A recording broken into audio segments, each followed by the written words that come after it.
वृश्चिक राशि वाले बंधुओं, स्वागत है आप सभी का हृदय से अभिनंदन, आभार आपके अपने वैदिक मंथन भिंड यूट्यूब चैनल में। तो वृश्चिक राशि वालों जरा ध्यान से सुनिए। जनवरी 2026 का महीना नई आशाएं, नई उम्मीदों का महीना। यह समय और काल के परिवर्तन का सूचक है। समय बदल चुका है, वर्ष बदल चुका है, नया महीना नया वर्ष है। अब इसमें नई उम्मीदें, नई आशाएं हैं। उम्मीद कर रहे हैं आपकी आपको पुरानी समस्याओं से, परेशानियों से मुक्ति प्राप्त होगी। कुछ नया, कुछ बड़ा, अद्भुत आप हासिल कर पाएंगे और ये सब कुछ आपको मिलने भी वाला है। 14 जनवरी के बाद आपका भाग्योदय होगा, सकारात्मकता आपके जीवन में आएगी। लेकिन उससे पहले कहीं ऐसा ना हो जाए कि कोई ऐसा छल कर जाए, कोई ऐसा धोखा कर जाए, कोई ऐसी नकारात्मकता आपके ऊपर घात कर जाए जिसकी पीड़ा दूर होने का नाम ही ना ले और आप उसी में उलझ कर रह जाएं। जी हाँ बंधुओं, मंजिल तक पहुंचने से पहले रास्ते में भी सावधानी और सतर्कता अनिवार्य है, वरना रास्तों में और कांटों में उलझ कर रह जाने से मंजिलें कभी कभी छूट भी जाया करती हैं। सावधानी रखना आपको इस समय और काल पर बहुत अनिवार्य है। इस समय आपके ग्रह नक्षत्र बहुत कमजोर हैं। सूर्य, मंगल, बुध और शुक्र इस समय और काल पर केतु की नीच दृष्टि से पीड़ित हैं। ऐसे में आपके ऊपर घात हो सकता है। केतु घात करने के लिए मशहूर है। साथ ही साथ राहु अति प्रबल है, कुंभ राशि में है और प्रबल शक्ति के साथ आपको देख रहा है, आपके ऊपर घात करने के लिए तैयार बैठा है। समय और काल तो नकारात्मक है, लेकिन यदि आप सकारात्मक रहें तो इस नकारात्मकता से बड़ी आसानी से लड़ सकते हैं। बिल्कुल वैसे ही जैसे कि यदि आपके पास छाता है, मजबूत है, तो बारिश चाहे कितनी ही तेज क्यों ना हो, आप गीले होने से, भीगने से बच सकते हैं। तो बस यही हम आपको बताने जा रहे हैं। एक ऐसे इंसान के बारे में आपको हम बताने जा रहे हैं जो आने वाले 3 से 5 दिनों में आपके ऊपर घात करने वाला है, धोखा करने वाला है, चोट पहुंचाने वाला है। और ये बातें जो हम आपको बताने जा रहे हैं, ये कोई कोरी काल्पनिक बात नहीं है। ये आपके ग्रह नक्षत्र ही कह रहे हैं, ग्रहों का गोचर ही बता रहा है और कुछ महामाई के द्वारा दी गई दिव्य अनुभूतियों का भी भाव है।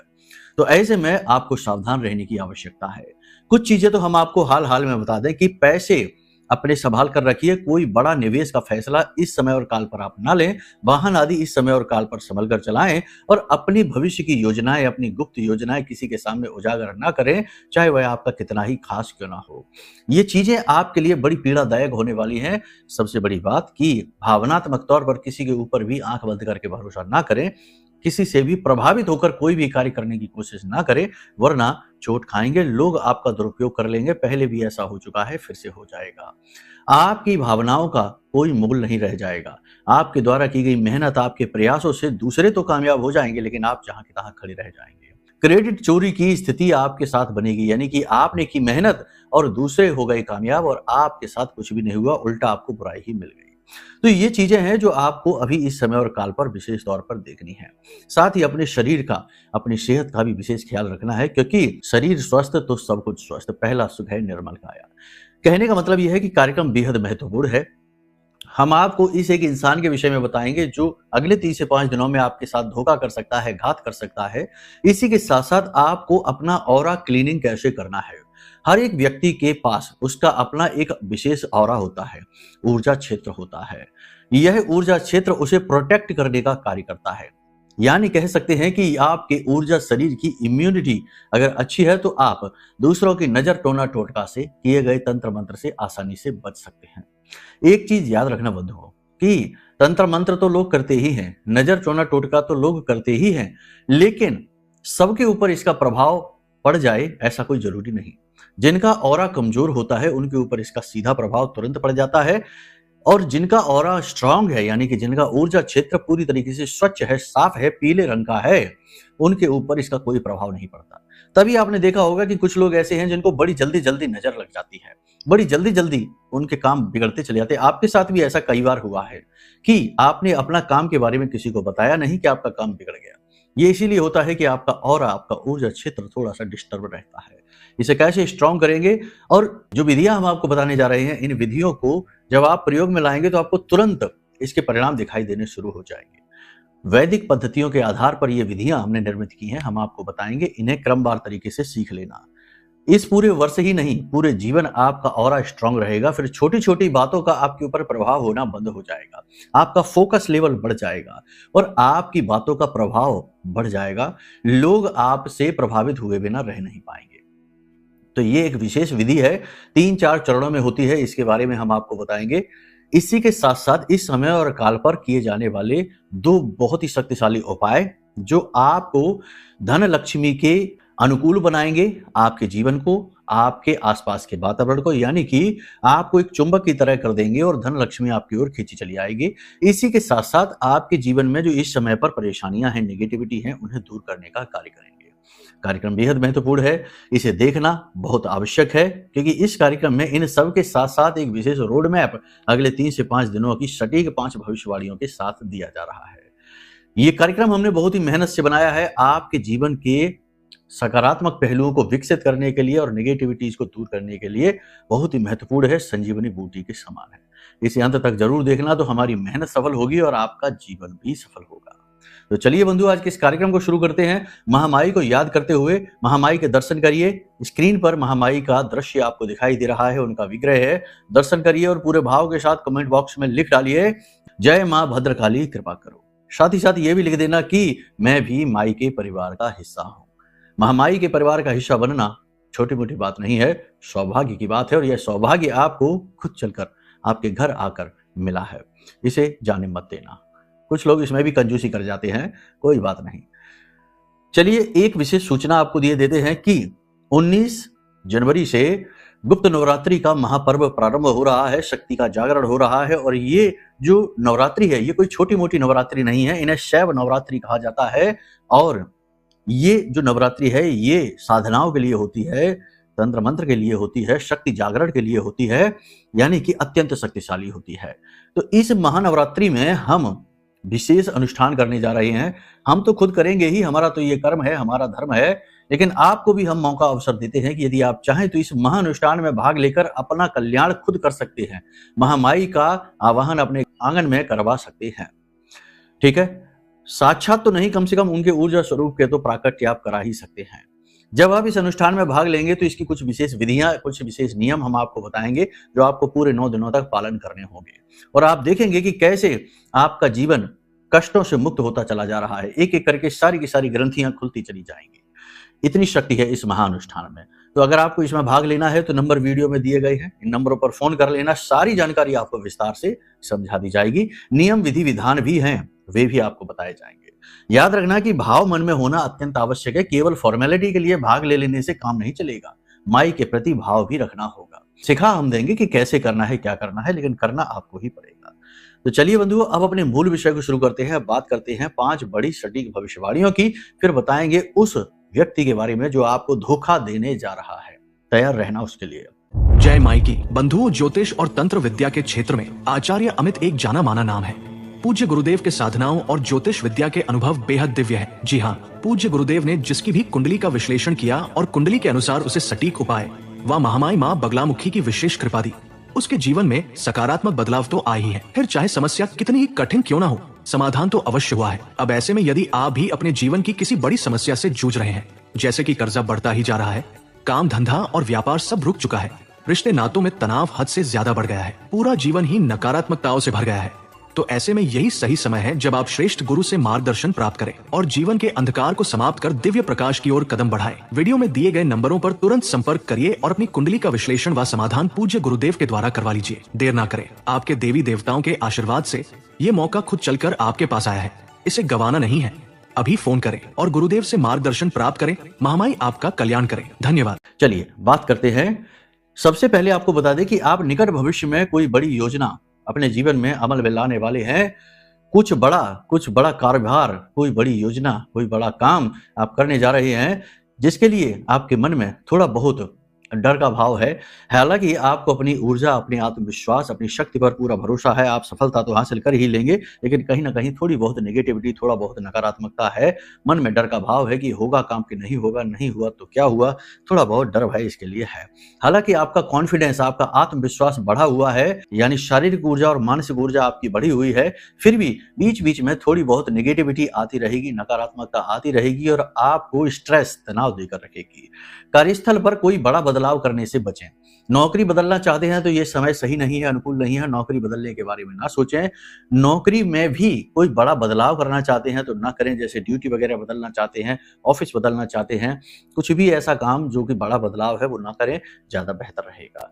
निकट भविष्य में आपको खुद ही अवसर ऐसे प्राप्त हो जाएंगे जो आपके लिए सकारात्मक रहेंगे और बदलाव आपके लिए अनुकूल होंगे, लेकिन इस समय आप ना करें।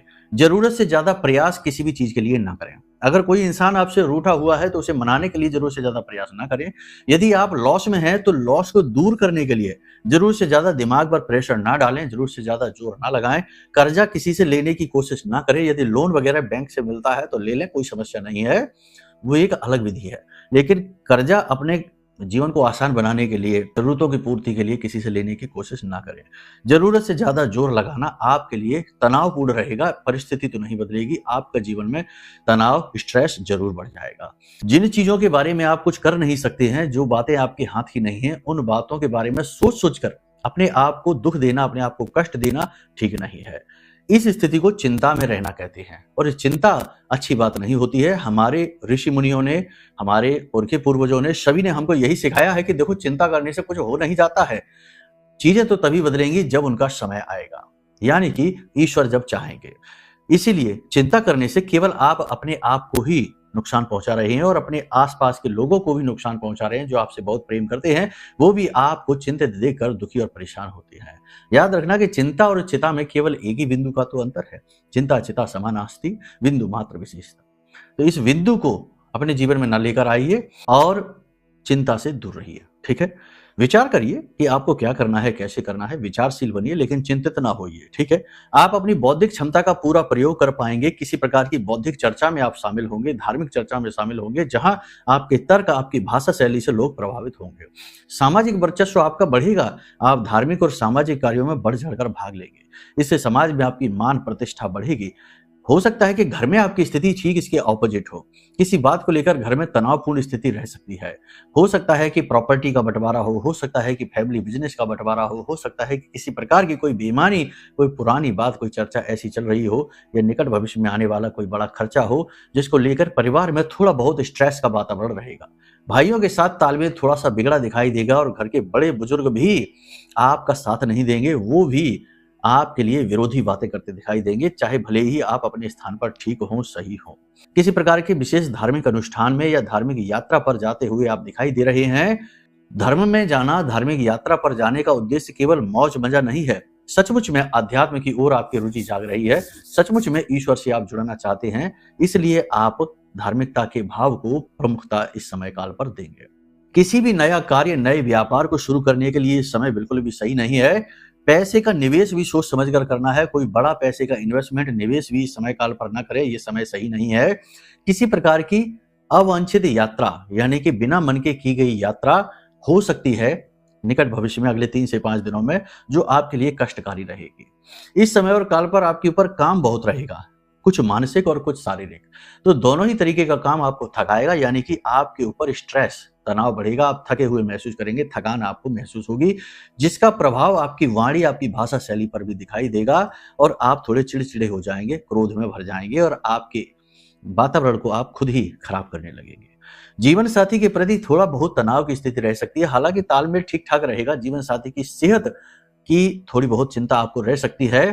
थोड़ा बहुत किसी बात को लेकर नोक झोंक भी हो सकती है, लेकिन सब कुछ बाद में नॉर्मल हो जाएगा। कोई बुरी बात नहीं होगी, डराने वाली कोई बात नहीं है। लेकिन फिर भी कहीं ना कहीं आपको अपने बीच में प्रेम तत्व की कमी का एहसास होगा।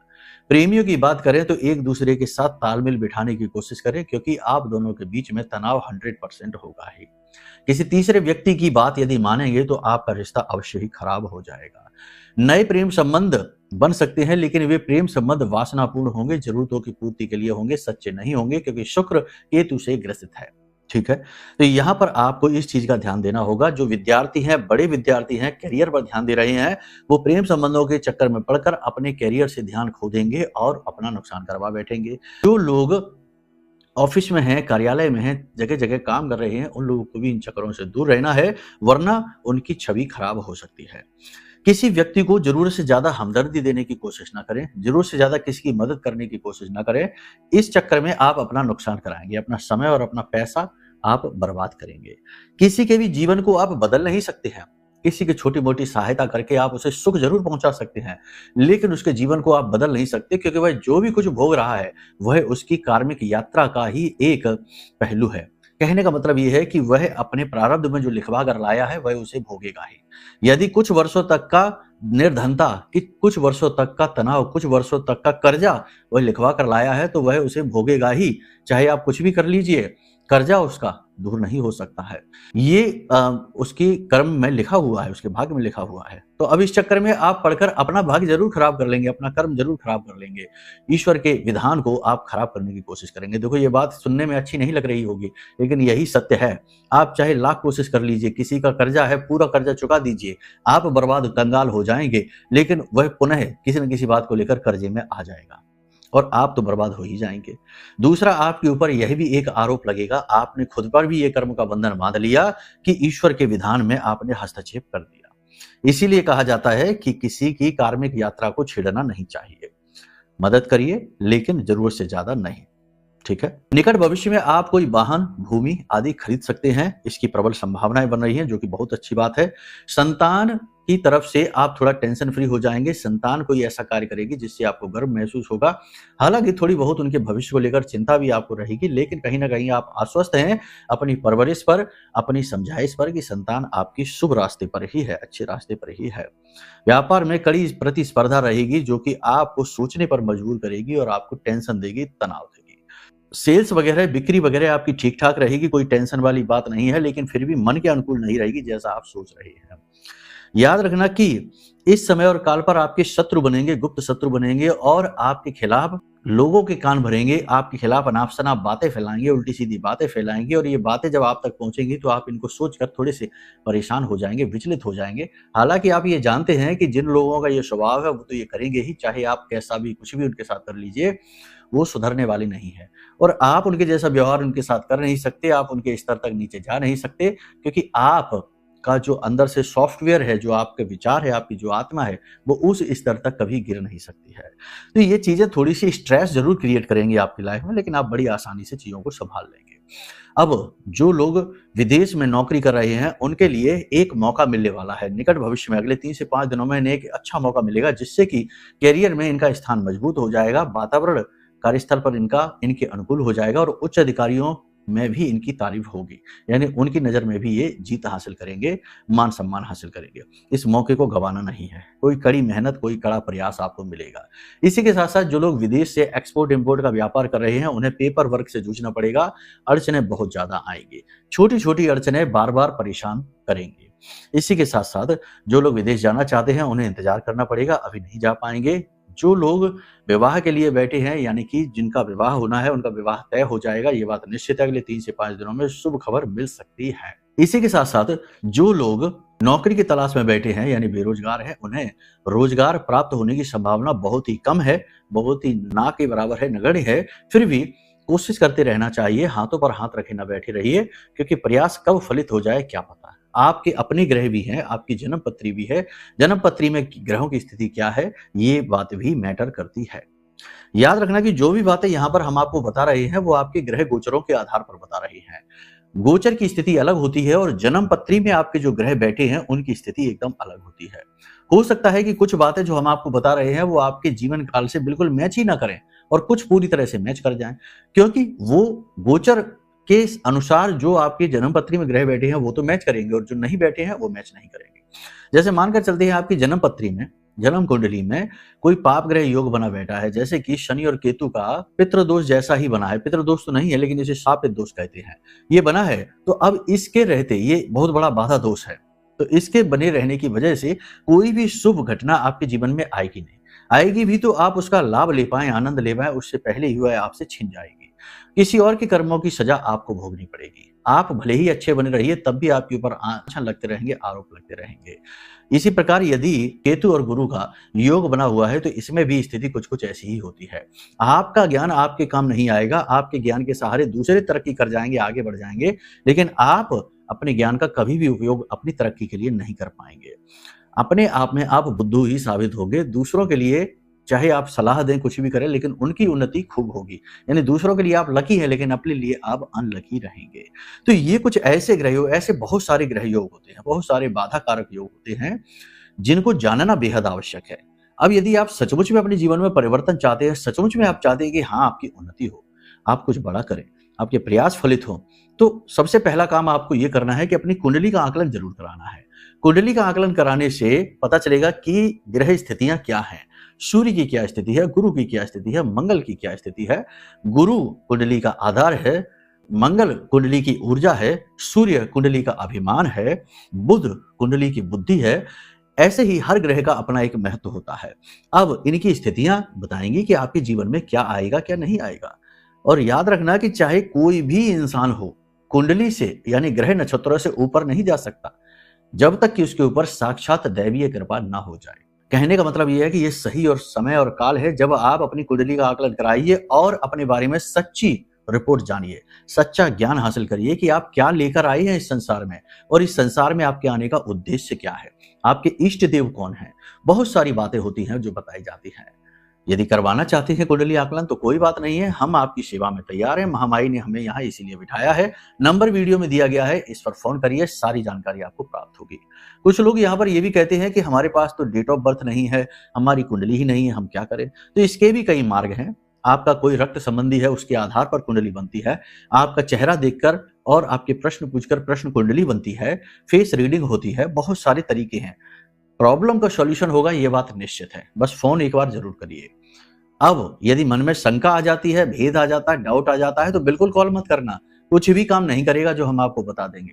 चाहे उपाय हो, चाहे क्रिया हो, चाहे समाधान हो, चाहे कुंडली के योग हो, कुछ भी फलित नहीं होगा। क्योंकि जहां विष का वास हो गया वहां ये चीजें काम नहीं करती है, क्योंकि ये चीजें भाव की भूखी होती हैं। ये चीजें विश्वास पर ही चलती हैं। ठीक है, मंदिर भी आप जाते हैं तो पत्थर की मूर्ति है, उसमें भी आपको विश्वास है कि यहाँ भगवान रहते हैं, इसलिए पूरे भाव के साथ हाथ जोड़कर खड़े रहते हैं। वरना वहां पर भी अगर अविश्वास आ जाए और विष आ जाए मन में, तो वहां पर भी लोग ये कहने लगते हैं कि यहाँ क्यों आना, ये तो पत्थर की मूर्ति है। ऐसे मूर्ख लोग ये भी बातें करते दिखाई देते। तो विश्वास है तो ही कॉल करना, ठीक है, वरना कोई जरूरत नहीं है कॉल करने की, कुछ काम बनेगा नहीं आपका। साथ ही साथ इस नव वर्ष में महामाई की साक्षात कृपा को हासिल करने का सबसे सरल मार्ग है यह महारक्षा कवच, जो हमने अपनी साधना के बल से आपके लिए तैयार किया है। ब्रह्मास्त्र विद्या मां बगलामुखी के सबसे शक्तिशाली मंत्र से यह अभिमंत्रित है, जागृत है। मां बगलामुखी कोई साधारण शक्ति नहीं है। स्वयं ब्रह्मा ने, स्वयं विष्णु ने, भगवान श्री राम ने और भगवान श्री कृष्ण ने और पांडवों ने भी इनकी पूजा साधना की है। शास्त्रों में इनके बारे में बहुत विशेष विधान लिखे हुए हैं। सब कुछ आपको मिल जाएगा जब आप इस कवच को धारण करेंगे, क्योंकि यह हमने अपनी साधना बल से जागृत किया हुआ है। तो इसे भी आप मंगा सकते हैं। अब यहां तक सारी बात आपने समझ ली। अब ध्यान से सुनिए, आपको बताते हैं उस एक इंसान के बारे में, क्योंकि उसी से तो हमने काम शुरू किया था, कार्यक्रम शुरू किया था। ध्यान से सुनिए। जिनका जन्मांक 7, 4, 8 और 5 है, इन लोगों से आपको दूर रहना है अगले 3 से 5 दिनों में या 7 दिनों में। इनमें से यदि कोई व्यक्ति, यानी जिनका जन्मांक ये है, यानी कि मानकर चलते किसी का जन्म 25 तारीख को हुआ है तो उसका जन्मांक 7 हो गया, किसी का जन्म 22 तारीख को हुआ, 4 तारीख को हुआ या 13 तारीख को हुआ तो उसका जन्मांक 4 है। तो ऐसे लोगों से आपको दूर रहना होगा। ये लोग आपको 101% धोखा देंगे ही देंगे। ठीक है। हाँ, एक चीज है कि अगर आपकी जन्म पत्री में इन ग्रहों की स्थिति अच्छी है, जैसे राहु की स्थिति अच्छी है, केतु की स्थिति अच्छी है, जैसे शनि की स्थिति अच्छी है या फिर शुक्र की स्थिति अच्छी है, तो ये लोग आपको धोखा शायद ना दें, लेकिन प्रबल संभावना है इस समय पर कि ये आपको धोखा देंगे। दूसरा कि वह इंसान जो आपसे किसी बात से बहुत बुरी तरीके से चिढ़ा हुआ बैठा है, बुरी तरीके से आपसे जलन खाता है, आपने कुछ ऐसा कर दिया है जिससे किसी का बहुत नुकसान हो गया, अनजाने में ही सही, मजबूरी में ही सही, लेकिन उसका बहुत नुकसान हो गया। इस समय और काल पर शत्रु योग है, प्रबल संभावना है, केतु से दृष्ट है आपके शक्तिशाली ग्रह, तो इस बात की प्रबल संभावना बनती है कि वह व्यक्ति भी आपके ऊपर घात कर सकता है। तो क्या करें? किसी के घर भोजन जाकर ना करें, घर जाकर भोजन करना अवॉइड करें। एकांत में किसी व्यक्ति के साथ जाकर रमण करना, यानी कि पार्टीबाजी करना छोड़ दें, ऐसा ना करें। लेट नाइट किसी व्यक्ति के साथ घूमना, क्योंकि लोग मीठी मीठी बातें करके जाल में फंसाएंगे और फिर घात कर देंगे। आजकल न्यूज वगैरह में आप देख ही रहे होंगे, जो हादसे होते हैं वो जरूरी नहीं कि दूसरों के साथ ही होते रहे। कभी कभी आप समझ सकते हैं, हम कहना नहीं चाहते ये बातें। तो समझदारी ही बचाव है। तो किसी व्यक्ति के साथ लेट नाइट पार्टी वगैरह नहीं करनी है, किसी पर आंख बंद करके भरोसा नहीं करना, किसी के द्वारा दी गई कोई चीज सीधे खा नहीं लेनी है, अपना वाहन किसी को चलाने के लिए नहीं देना, अपने वस्त्र किसी को पहनने के लिए नहीं देना है। इससे आप बहुत सारी चीजों से पहले ही बच जाएंगे।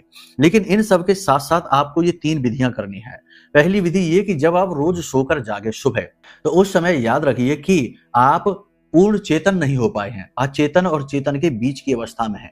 इसीलिए आप देखते होंगे कि आप एकदम सुस्त से रहते हैं। लोग अक्सर ये बात कहते हैं कि सुबह के समय शांत रहिए, शोर शराबा ना करिए, क्योंकि वह अवस्था होती है जब हमारा मन मस्तिष्क अचेतन अवस्था से चेतन अवस्था में जा रहा होता है। तो उस अवस्था में हम कुछ ऐसा कर सकते हैं जिससे हमारा ऊर्जा शरीर स्ट्रांग होता है, पीले रंग का हो जाता है। वो क्या क्रिया है? वो क्रिया ये है कि हम उस समय और काल पर जैसे ही हम सोकर जाके अपने ही बिस्तर पर पालथी मारकर बैठ जाएं और आंख बंद करके बैठे रहें और अपने कुटी पर यानी कि अपनी दोनों आंखों के बीच में जहां हमारा आज्ञा चक्र होता है, वहां पर जो आज्ञा चक्र होता है उस पर ध्यान लगाने की कोशिश करें। 10 से 5 मिनट के लिए आप वहां पर ध्यान लगाएंगे तो आपको वहां पर एक रोशनी जलती हुई सी दिखाई देगी। हो सकता है अलग अलग रंगों की आपको रोशनी वहां दिखाई दे, लेकिन अगर आपको वहां पर पीले रंग की रोशनी जलती दिखाई देती है तो समझ लेना, यानी पीले रंग का प्रकाश जलेगा बुझेगा ऐसे करके होगा। पीले रंग का प्रकाश दिखाई देता है तो समझ लो कि आपका ऊर्जा क्षेत्र क्लीन है, साफ सुथरा है, आपका कोई कुछ नहीं बिगाड़ पाएगा। लेकिन यदि अन्य रंगों की दिखाई देती है, जैसे नीले रंग की दिखती है, लाल रंग की दिखती है या किसी अन्य रंग की दिखती है, तो आपको वहां पर थोड़ी देर के लिए ये अभ्यास करना है। उसके बाद आपको बहुत ही मैच्योर स्पिरिचुअल थॉट को अपने दिमाग में लेकर आना है। और वो क्या है? वो ये है कि आप सोचिए कि यह जो संसार है यह सिर्फ क्षणिक और नश्वर संसार है, स्थूल संसार है, और इस संसार में आपका आना सिर्फ एक पल की घटना है। लेकिन असल में आप उसी ब्रह्म का एक हिस्सा हैं, उसी ब्रह्म का एक भाग हैं। ईश्वर तत्व आपके अंदर भी विराजमान है, लेकिन आप माया के वशीभूत होकर विस्मृत हो चुके हैं। तो आप उस ईश्वर तत्व का अनुभव करने की कोशिश करिए।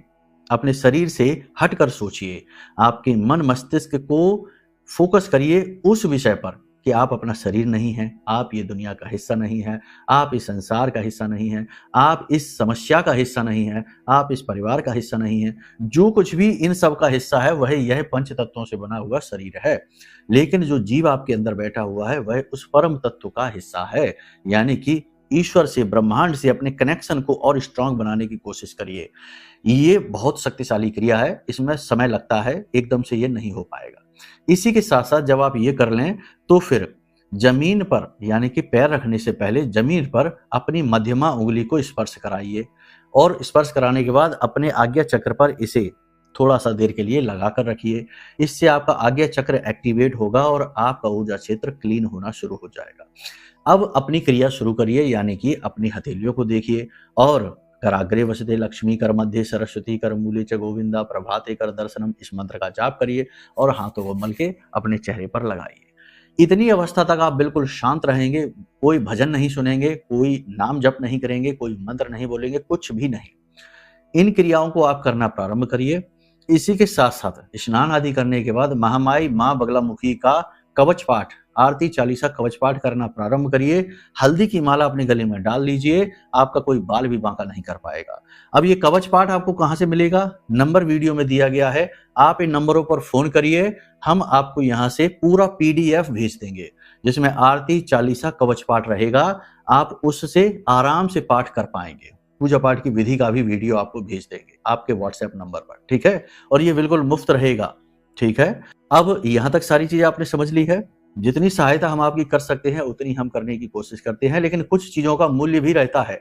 कुंडली आकलन का मूल्य है। महारक्षा कवच, ब्रह्मास्त्र विद्या माँ बगलामुखी का जो आप मंगाएंगे, यह जो महारक्षा कवच है इसका भी मूल्य रहता है, क्योंकि ये सारी चीजें हमें बाहर से खरीदनी पड़ती हैं। हमारे घर में फैक्ट्री नहीं है, हम बनाते नहीं ये चीजें, हम तो केवल अभिमंत्रित करते हैं, जागृत करते हैं माई के मंत्रों से।